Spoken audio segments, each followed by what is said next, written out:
Congress is the New Age Marketing Variables. And ladies and gentlemen, we are indeed privileged to have a most distinguished lineup of dignitaries and speakers amongst us, and of course, a very eminent audience gracing this occasion.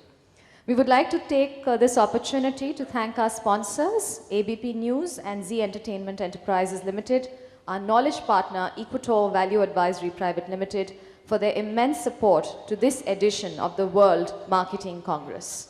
Once again, request you all, ladies and gentlemen, to kindly keep the ringers on your phone on silent. And with that, I now take the privilege of inviting on stage Mr. Srinivasan K. Swamy, Congress Chairman and Chairman Managing Director, R.K. Swamy, BBDO Private Limited. A huge round of applause, ladies and gentlemen, for Mr. S.K. Swamy. I'd request Mr. R.S. Sodhi, Managing Director, GCMMF Limited, Amul, to kindly grace the dais. Big round of applause for him as well. Warm welcome to you, sir.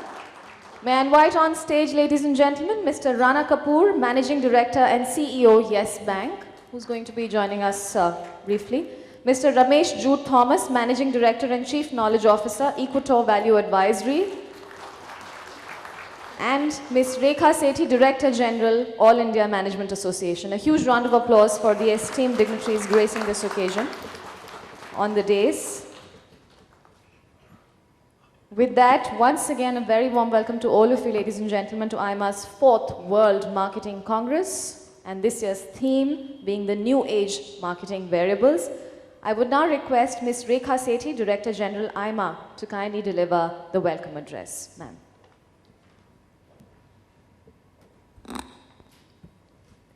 Mr. Srinivasan K. Swamy, Congress Chairman and CMD, R.K. Swamy, BBDO. Mr. R.S. Sodhi, Managing Director, GCMMF, Amul. Mr. Ramesh Jude Thomas, MD and CKO, Equator Value Advisories, ladies and gentlemen. It is my pleasure to welcome you to the 4th World Marketing Congress. It's a privilege to be amongst so many India's distinguished marketeers. Mr. Swamy, thank you for chairing the World Marketing Congress. You were instrumental in founding WMC during your presidency in AIMA, and your continued support has helped the event grow in strength and stature. Thank you also for creating and nurturing the High Performance Brand Award, which has become a coveted honor among Indian marketers. A very warm welcome to you, Sundar. Mr. Sodhi, it is an honor for us to have you with us at the World Marketing Congress. You head one of India's most distinguished marketing organizations, and you are the custodian of one of India's most iconic brands, Amul. Thank you for agreeing to deliver the keynote address. Your insights will be of great value for all of us. A very warm welcome to you. We are awaiting Mr. Kapoor, but a warm welcome to him when he comes. Ramesh, thank you for your help in conducting the High Performance Brand Contest. You have been a valuable partner in shaping the World Marketing Congress. It's a pleasure to have you with us. Welcome. Ladies and gentlemen, World Marketing Congress is a platform for Indian marketers to take stock of the emerging marketing challenges and opportunities and to create a roadmap for the future. This is a unique platform as it looks at the big picture of the emerging business scenarios and marketing's place in that. The High Performance Brand Award is also given to organizations that leverage their brand to create great value. I'm pleased that the World Marketing Congress has become a premier event for India's marketing fraternity in a short time. This edition of the World Marketing Congress is focusing on a once-in-a-lifetime situation for marketers, a technological change that requires comprehensive overhauling of the marketing beliefs and practices. Digitization is fundamentally changing the way business is done, and therefore marketing too. Technological changes are producing new marketing variables and demanding new thinking and skills from marketers. Constant connectivity through mobile devices, online commerce, social media, and big data are redefining the role and scope of marketing. Today, we will discuss the challenges and opportunities of the new digital economy and try to come up with relevant marketing strategies. I do hope you will enjoy these discussions. I take this opportunity to thank Equator Value Advisory and Knowledge Partners for the event and the sponsors ABP News and Z Entertainment Enterprises. Their support has been invaluable. Now it is my pleasant duty to request Mr. Sundar K. Swamy to come and address the gathering. Thank you.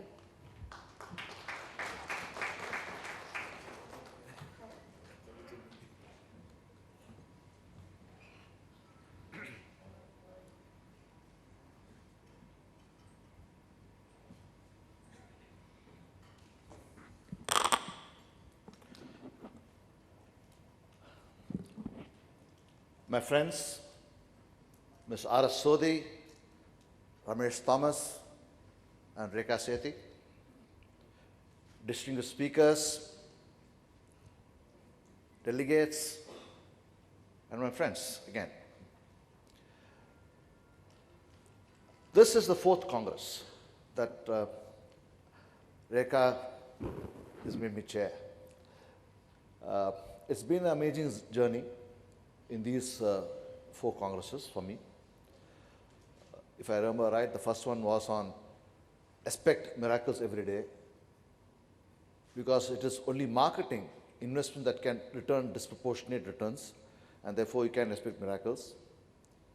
And then we went on to the concept of exploding marketing power to the power of N, where we again looked at how marketing can deliver enormous results and how if you unleash the power of marketing, you will not be disappointed.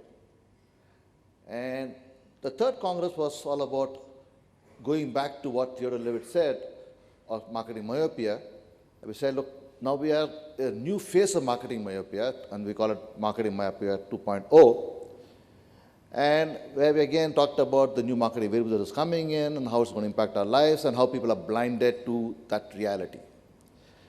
So I say a good consequence of that is this fourth Congress, where we're going to talk about the new age marketing variables, the ones that we talked about, hinted upon the last Congress, but we're going to get into, dwell deep into it to see where India is heading, world is heading with these new marketing variables. But what are these marketing variables? You know, Philip Kotler in the early 70s talked about the 4 P's of marketing: the product, the place, price, and promotion. And it's been guiding most marketers for the last 50, 70 years. It's at least 50 years, say.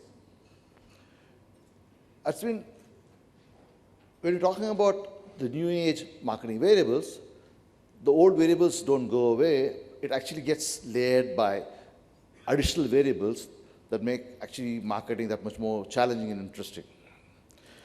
You know, Maslow talked about hierarchy of needs today. If you ask any kid today what is that he or she wants high-speed Wi-Fi internet wherever she goes or he goes. And that's the world we live in. You know, when I come to the conference room like this, I see whether this Wi-Fi connected. If you're not, it's, oh shit, disappointing. If it is there, yeah, that's where it'll go. Mr. Kapoor is here, I think. No.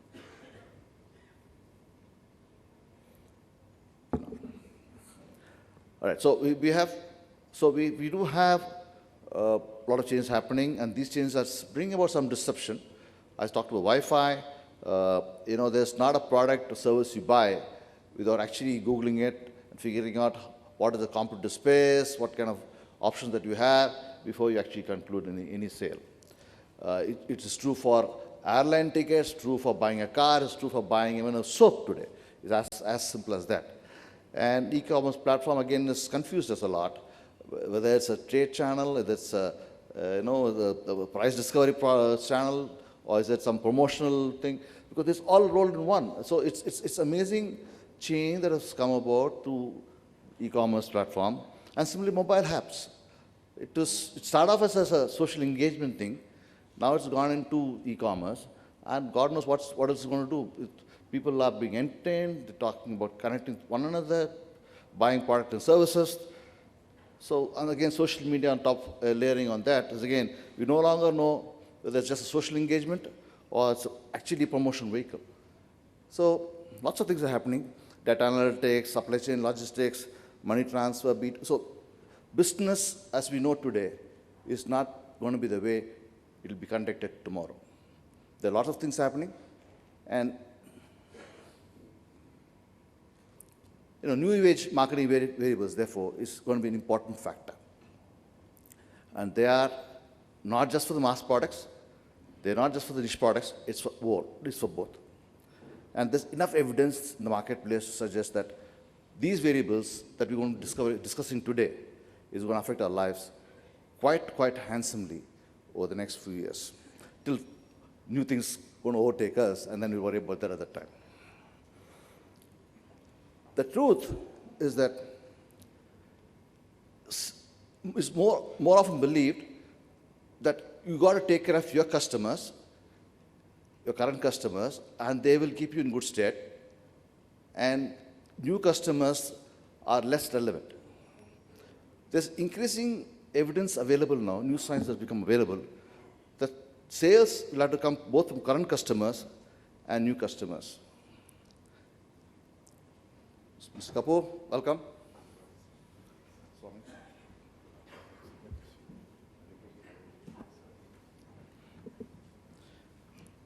I put a slide on Old Spice because Old Spice actually was launched on the internet, relaunched on the internet, when Dove for Men liquid soap was being launched during the Super Bowl in the US.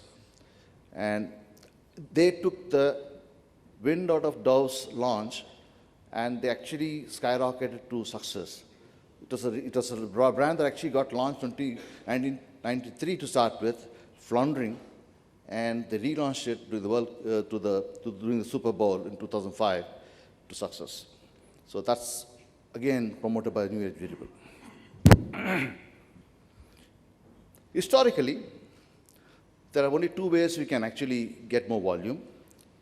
We can get buyers to get our products be bought more often, what is referred to as increasing loyalty for the product, or get new buyers, or increase penetration. So you only get people to buy more, or get more buyers to buy. That's the only way you can get your volume growth.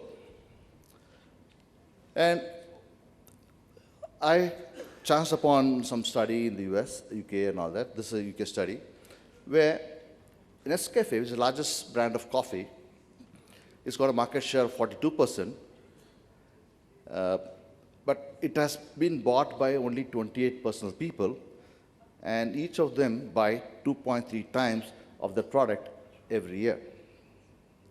The third largest brand is Maxwell House, which has got a market share which is much smaller, 6%, and market penetration or number of buyers who buy it is only 5% of the population who buy it, and the purchase per buyer is about 1.9 times. The point I'm making is the awesome market share of Nescafe at 42% is simply a factor of how many people are buying the product, not arising on a number of times they buy the product.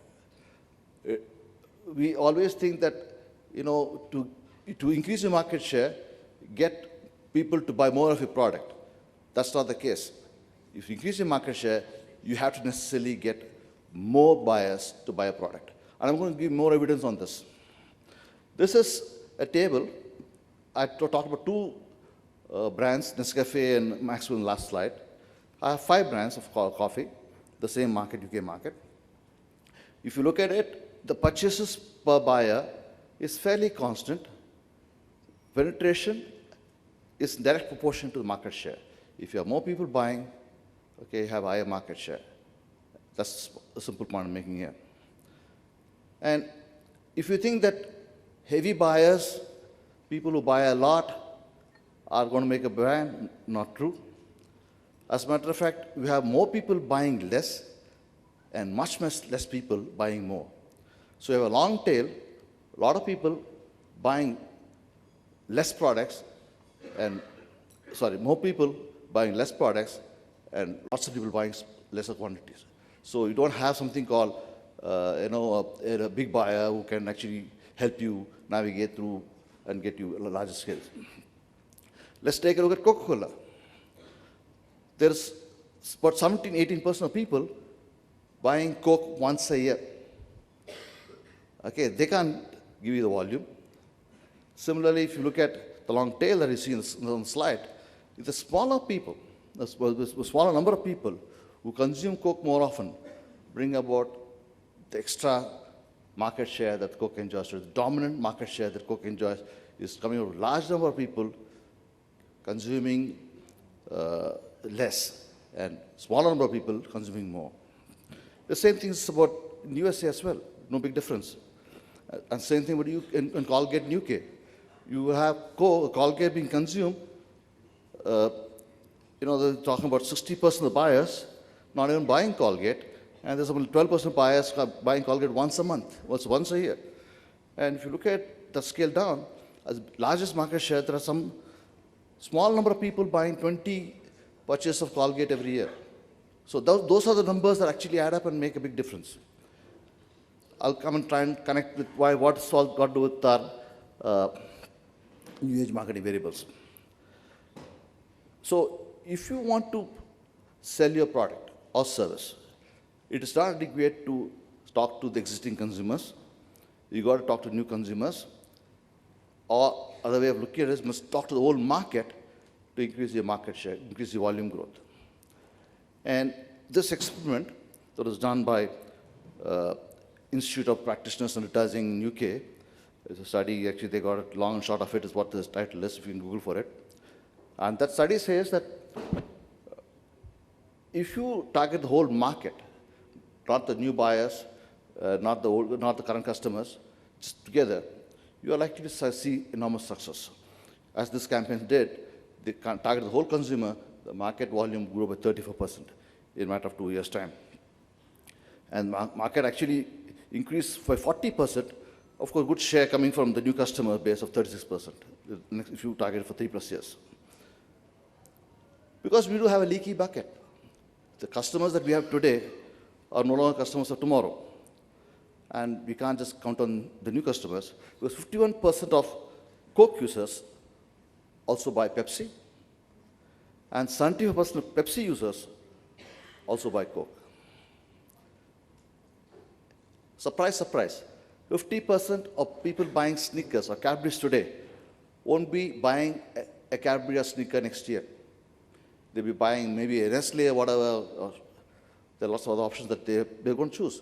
So 50% of the product that's getting bought today are not getting bought next year.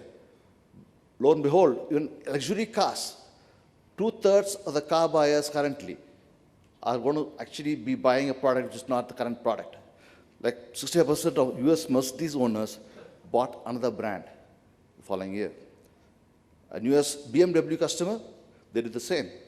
68% bought some other brand when they had to switch their car. So there's something called brand loyalty. No, brand loyalty is kind of dead. Banks, you thought banks is some serious relationship banking. Mr. Kapoor probably is, breathing this importance of how customers should only be engaged with one bank, whatever. 1 in 5 European retail banks do not have the same customer. They actually, the customers change. At least 1 in 5 change the banks. In US, 1 in 4 change their banks. I have no idea what the number is for India, but I'm sure it must be pretty close, 20, 25, whatever. They also change banks. The relationship that they have probably is ephemeral. This is because I think the consumers do not believe there is adequate differentiation or uniqueness associated with their brand. 89% of brand users don't think the brand is different from their competitors.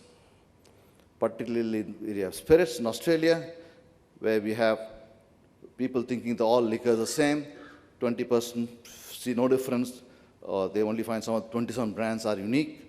If you go down to even fast food, it's 16 and 13.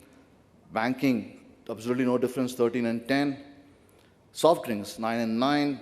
Computers, 9 and 10. Cars, most expensive product. People promote it like hell. Even there's no distinction. There's only 8% who find it different, or 6% find it unique. So if you look at it, there is absolutely, the consumers don't believe the products are very different, and therefore it's highly substitutable. And 9 out of 10, they believe that. I think it's is a serious problem. So brands that grow volume recognize the key to success is to address the whole market and fill the leaky bucket with more new buyers than we lose. And there are obviously three buckets of customers. Customers who reject you, customer who will consider you and will buy you on certain occasions, and there are some loyalists, enthusiasts who support you extensively. But growth for our brand, our products, are going to come from driving salience across the whole market, or people who may consider us, willing to consider us, who could buy us, and people who are enthusiastically supporting us. And obviously, there's no point in talking to customers mentally tuned off from you completely, and it probably is going to take a long haul to address that customer. We're not even going to bother with them today. So that's something that the marketers will focus on as time goes by, and there's some shift in their attitude towards the brand. So we're going to therefore address this, the long market, or long tail, as it were, in improving our market volume. So salience is insight, positive feelings attached to a brand lots of times, and get to scale to lots of people. That means current buyers as well as new buyers. So where does this take us in terms of new marketing variables? We do believe that the current marketing inputs that we have is artificially communicating to one or the other segments. Normally, we say that I want to talk to the new customers, and therefore we deal with the communication in a particular manner. Or we talk to old customers, we talk to them in a particular manner. Most of the telecom communication that we see today is addressing their current customers. It's not addressing the new customers. But if you look at new marketing variables, they make it possible to actually address the whole market one-on-one. We can actually talk to a new customer, a non-buyer today, and talk to him in a manner which makes it interesting for him. You can also talk to the current user, making him be more loyal to you. That's the only thing. Because of one-on-one communication that the new marketing variable will make possible, it is possible to actually use addressing the whole market concept more seamlessly. For example, the social media across the globe have 2 billion people engaging. I'm talking about the Facebook, then the Google Plus of the world. We have identified people, or 2 billion number, almost 1/3 of the world population on the social media. And global internet users across 3 billion. It's again an amazing number. Half the number of people in the globe are connected in the net. And there are more mobile phones than number of people in the globe. There are 7 billion mobile phones connections available than the number of people in the globe. So obviously, the world is ready for these new marketing variables, and that's where I think life gets more interesting. And India is not lagging far behind, actually. Considering our scale and the shape of the economy, we have 24 crores people who are logged on to the internet. We have 82 crores of them.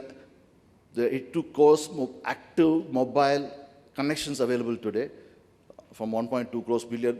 Assuming there are at least 20% of duplication there, still amazing number, 7 million people, 70 crores people connected to the mobile. And mobile penetration with internet is an awesome 22 crores, 220 million. And more interestingly, to me, half that number are accessing social media through the mobile. That means that mobile, social media, apps, whatever, they are quite engaged the customer, and therefore I think they're going to lead the charge in bringing about a change. So marketing task to me is clear, as it should be to all of us here. It is to address the whole market, get more people to buy and grow volume. I don't know why this loyalty of brands are diminishing, and therefore we must get the leaky bucket filled faster. I can't read it. The new marketing variables can never, actually change it from my Apple to PC, and this is a technology issue that come about. Anyway, so I think the important thing is to say that it is possible with the new sort of marketing variables to address these consumers to buy individually more, to buy non-consumers to start consuming the brand, and there are, features available in the marketing variables that can get them to do better. We have better internet connectivity, 4G is coming, WhatsApp applications that is going to be mobile, actually changing the way the business is conducted. Where data analytics is no longer something that we use for current customers. We also use data of non-consumers, see how they can actually start engaging with you. So that's something that we're going to be discussing a little later today. And the e-commerce revolution has started. The new delivery platform is not just a delivery platform, and because it's consuming more. And therefore, we're going to have very, very interesting, engaging times. And this Congress, I think, will help us understand all these variables, I think, a little shade better than probably what we do as of now. So thank you for coming. I think it's going to be an engaging day, and I expect you to learn one or two important things today, which will help you get into work tomorrow and kind of take charge of that. Thank you. Thank you very much, Mr. Swami, for a very significant theme address. Ladies and gentlemen, with that, we extend a warm welcome to Mr. Rana Kapoor, Managing Director and CEO, Yes Bank, who's gracing the stage now. Warm welcome to you, sir. And may I now, ladies and gentlemen, take the privilege of inviting Mr. Ramesh Jude Thomas, Managing Director and Chief Knowledge Officer, Equator Value Advisory, to introduce the AIMA RK Swami High Performance Brand Award. A huge round of applause once again for Mr. Thomas.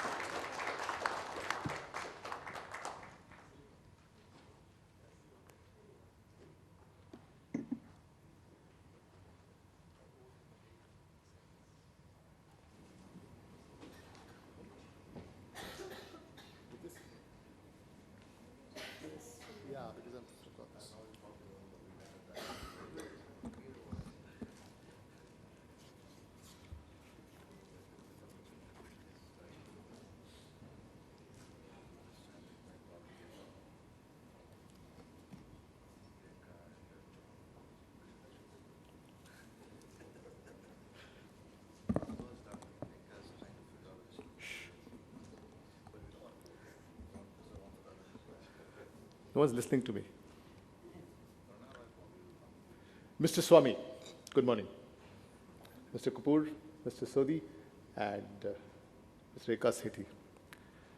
With the permission of the dignitaries on the stage, and with your permission, speakers and delegates, I'd like to, for the next 6 or 7 minutes, not more, make the most unromantic and left-brain case for brands in this country and all over the world.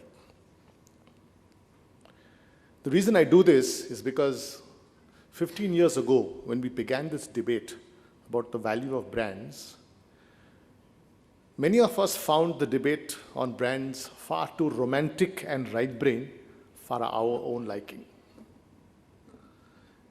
The picture of brands that we all carried, even the professionals in the business, was one of, locales, pretty models, brand ambassadors, expensive shooting schedules, etc., etc. And the debate created a rift, because I remember one very well-known filmmaker who once came up and told me during in a break in a meeting for making a film for one of our clients. He says, you guys are so boring. Even if I have to go to the loo, I have to come and take a consumer research permission from you. They're fine. The issue was that if you look at the entire consumer behavior industry, as I call it, by that I mean all of us who are in the professions of either understanding or influencing consumer behavior, and there were lots of big names in those days. I couldn't find one person who could give me an answer to one important question. We used to use a word in those days, all of us, called value proposition. Yeah, big word, value proposition. अब ये value proposition में value क्या है मुझे समझ में नहीं आया. I didn't know it and nobody was able to give me the answer. So around 2000, I started telling myself, and this is when Equitor began, I think either we should bunk the word value proposition because there is no truth in it, or try and find the value in it. Which is when the whole notion of marketing, as Sudhir rightly pointed out some time ago, must be made accountable for creating value. Either brands have value or they're useless, non-performing assets, as one of the people, one of the dignitaries will tell you, who has run a very successful business in that area.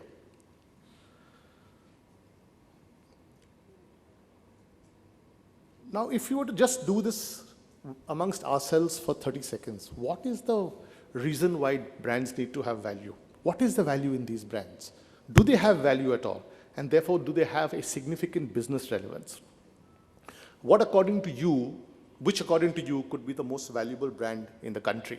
Let's talk about country now, because this is about, us. Sorry? Come on, guys, you're in a World Marketing Congress. You don't have an opinion on what might be the most valuable brand in this country? Sorry? Some more? Okay, fine. So we'll take Tata. So Tata is a $21 billion brand as of now. The value of the brand is 21 billion. Sounds like a very academic thing. So what do I do with that information? Why do you think it could be $21 billion?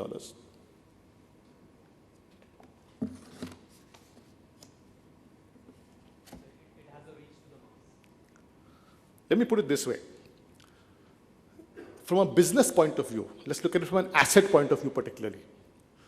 If I were to say, I will sell you the Tata business and sell you all the infrastructure, the facilities, the know-how it's got, even some of the product brands, and you will pay me money for it, but I will keep the Tata brand to myself. I'll not give it to you.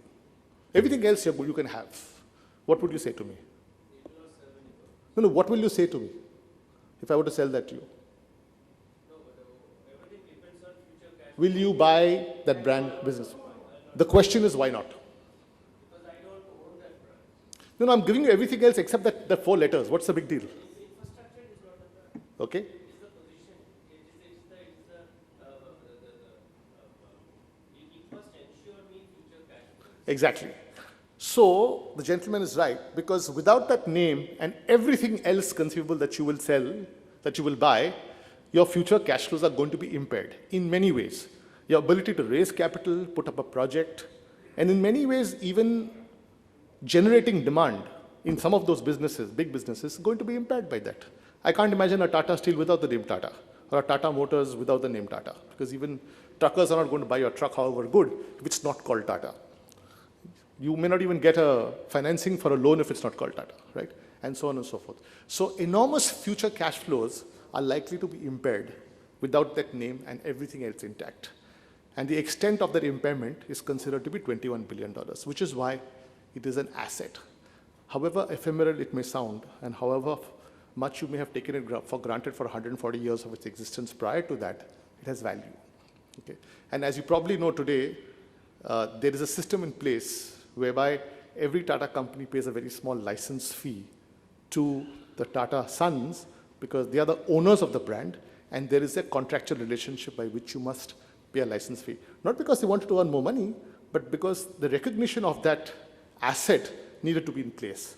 And your role as a CEO and your people's role to be able to take care of that asset for future was equally important. And therefore, it's a contract. One, what you will pay, and two, how you will behave to protect the asset.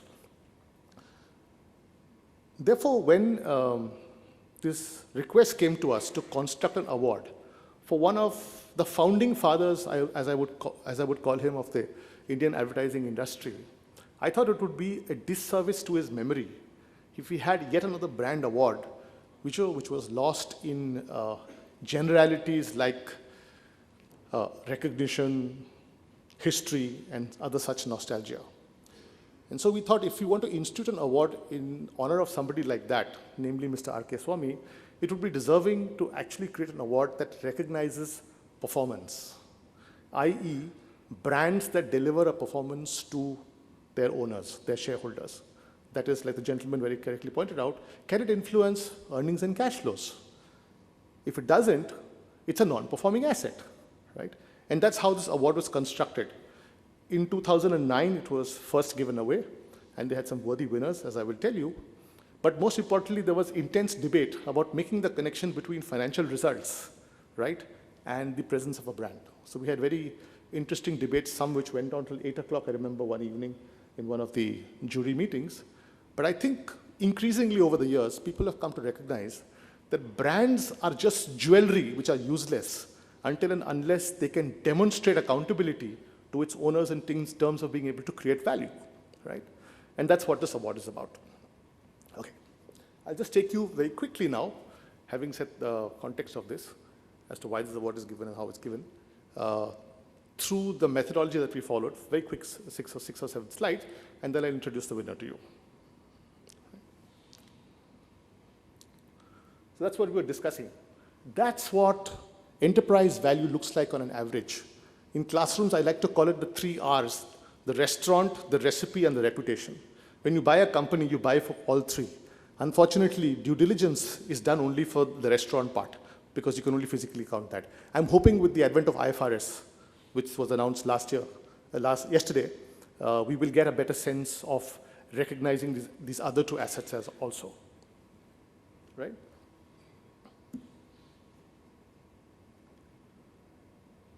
There are 2 key anchors for this award. One is you must be able to have shown performance. And by performance, there are 3 parameters of performance that we used. One is momentum, which Mr. Swamy spoke about extensively in his opening remarks. You must have demonstrate momentum. The second is stability, which means lowering of risk. And the third is health, not growth, but health, which is its ability to demonstrate return on capital, which is above the cost of that capital. Yesterday, I read a very frightening piece of information in The Economist, that of the 3,700 companies that the Swiss bank tracks, Bank Swiss tracks in India, 1/3 of them do not generate a profit to be able to pay their interest. 1/3 of them don't generate enough income, profit, to be able to afford the interest cost for their debt, right? Think about it. So if you don't have a return on capital which is higher than the cost of the capital, then you don't have a healthy business. And I'm sure you can think of many of these large names that don't actually provide a return on capital which is above the cost of capital. The past winners include the State Bank of India, LIC, Wipro Technologies, Apollo Tyres, and Mr. Sodhi's company, that is Amul. Okay? So there's a fairly nice wide spectrum of the categories that have been represented.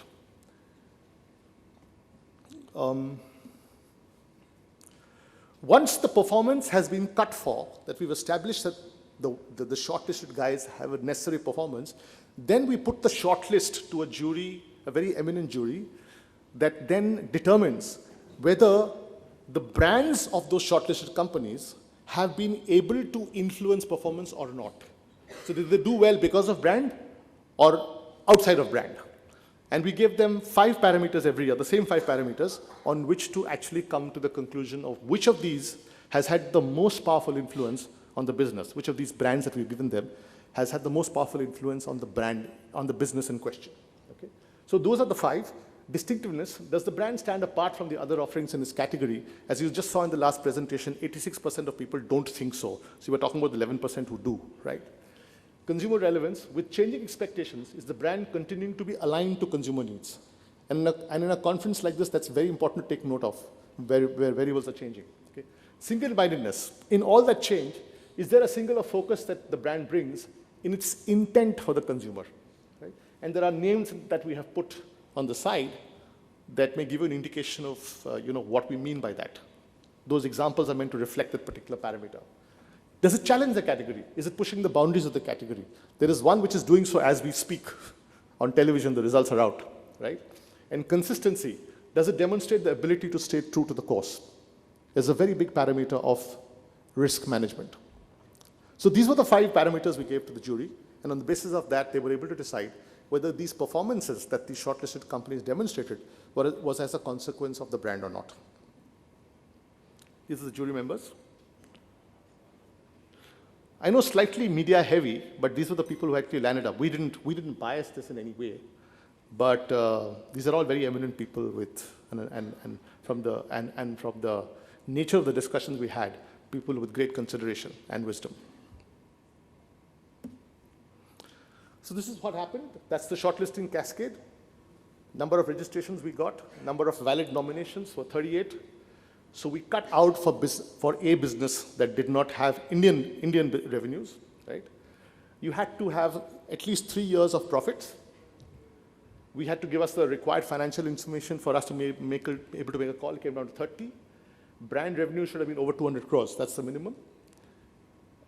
Minimum momentum, that is a positive CAGR over the 3 years in consideration. And finally, you should have had at least a double-digit return on capital, right? Which for my money is not good enough. I would have liked 16%, but the minimum cutoff was 10. And so we had 8 brands in that. And here are some of the names that actually came up. Oh, sorry, let me go back. Yeah, fairly decent names there.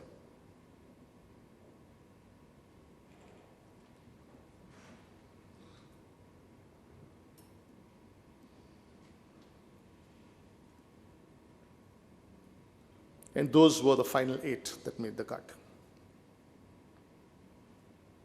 Yeah, are you still with me? Are you still with me? Okay. Last 2 slides. I think it's important to give you a little perspective on the winner. One, they don't operate in necessarily a winning category, right? And I think now you know which the category is. It is banking.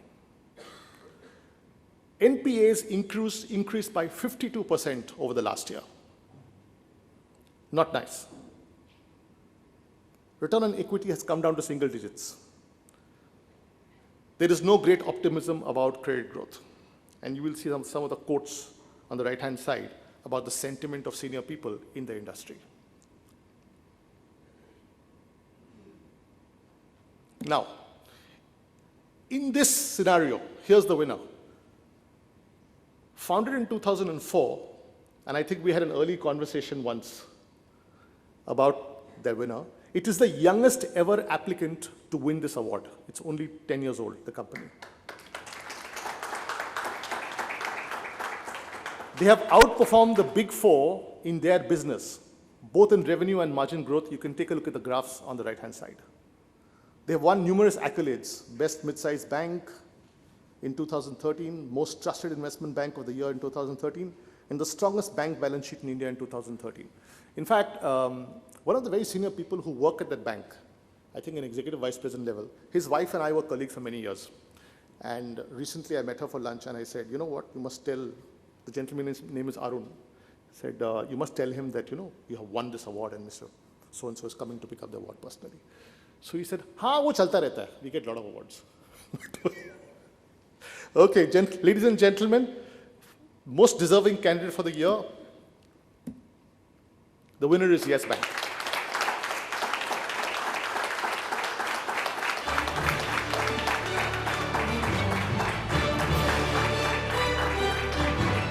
Before the award's actually given out, I must make a small confession. Mr. Kapoor and I met many years ago when he was starting the bank. And he had the humility to ask me, we're launching this bank called Yes Bank. I don't know if you remember this conversation. And he says, this name, Yes Bank, what do you think? And I said, well, I don't know, I'm not sure. But after 10 years, he has proven to all of us that in spite of the name or because of the name, he has built a remarkable institution in very, very difficult times. A very big hand for him. Thank you very much, Mr. Thomas, and congratulations to Yes Bank. May I request dignitaries to kindly grace us ahead of the dais and present the AIMA R.K. Swamy High Performance Brand Award 2015 to Mr. Rana Kapoor, Managing Director and CEO, Yes Bank. Ladies and gentlemen, can we please hear it in a huge round of applause for Yes Bank at this point in time.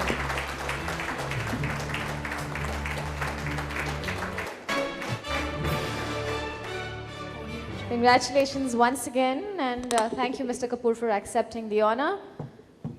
I'm now going to take this opportunity, ladies and gentlemen, to request Mr. Rana Kapoor, Managing Director and CEO, Yes Bank, to now share his views and perspectives and deliver the special address this morning.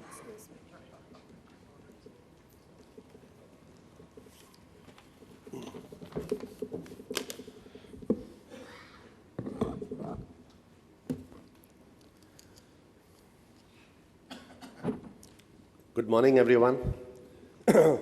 Mr. S.K. Swamy, Conference Chair, Ms. Rekha Sethi, Director General, Mr. Sodhi, Ramesh, distinguished leaders, it's truly a privilege to be here. I'm also very touched this morning that AIMA, as India's premier management association, has chosen to recognize our young bank, still the youngest bank, not just alphabetically, but a young bank, only 10 years old, as Ramesh highlighted in his comments a few minutes ago. This high performance brand award means a lot to us. As Ramesh mentioned very briefly, in 2003, about a year before we started operations, one of my board directors, who's quite a marketing luminary, Mr. Bharat Patel, at that time the chairman of Procter & Gamble, proposed this name. I can tell you, we all started laughing, some of my colleagues at that particular point of time, and we said, listen, you must be crazy. We also had a few other brands that we were contemplated at that time, names like Octra, I remember, My Bank, somebody suggested even Gateway. Long story short, we decided to go to PQR, a qualitative research agency, and actually decided to do a survey, a qualitative survey.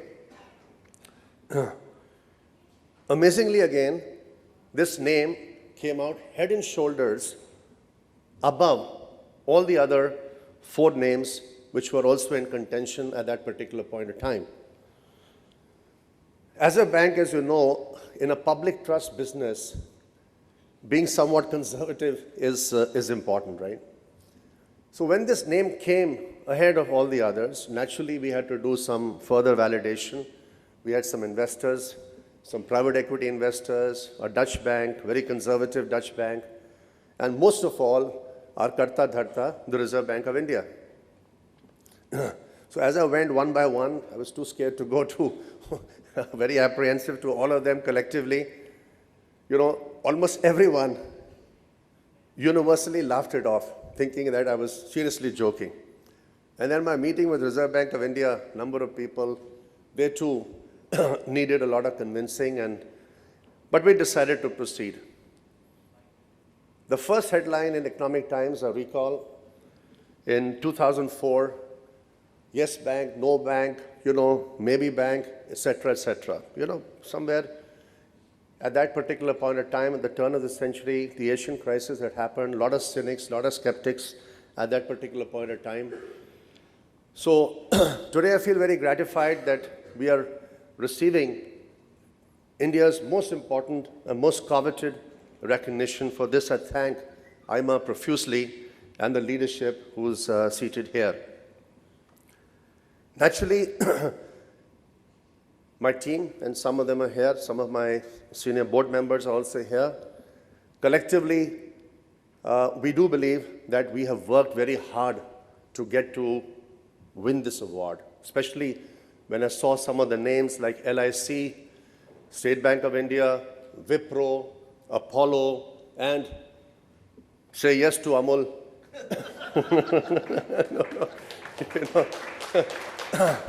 To be bracketed in this very coveted category, this marquee congregation of the top brands in India is truly a real emotional moment for the bank, my colleagues.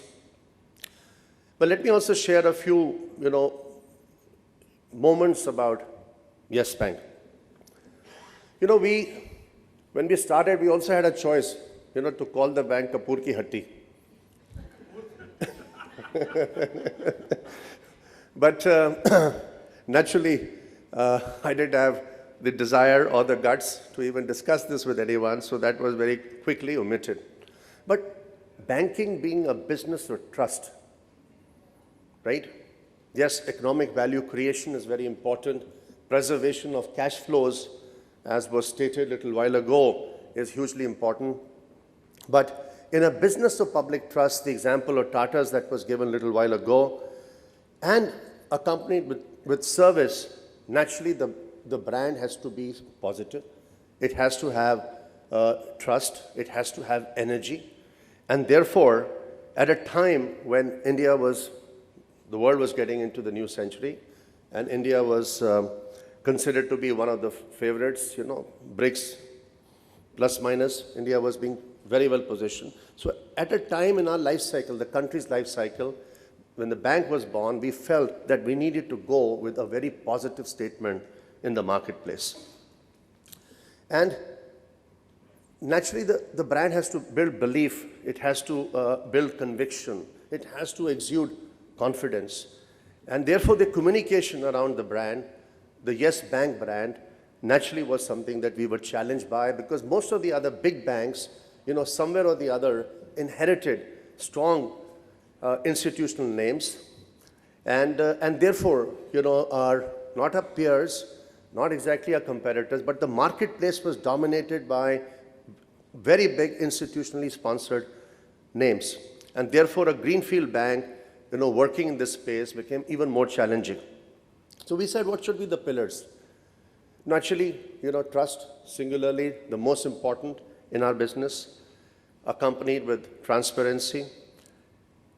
India, you will recall, 10, 15 years ago, was thumping ahead as the knowledge economy of the world, not just in IT and ITES, but also in certain sunrise sectors.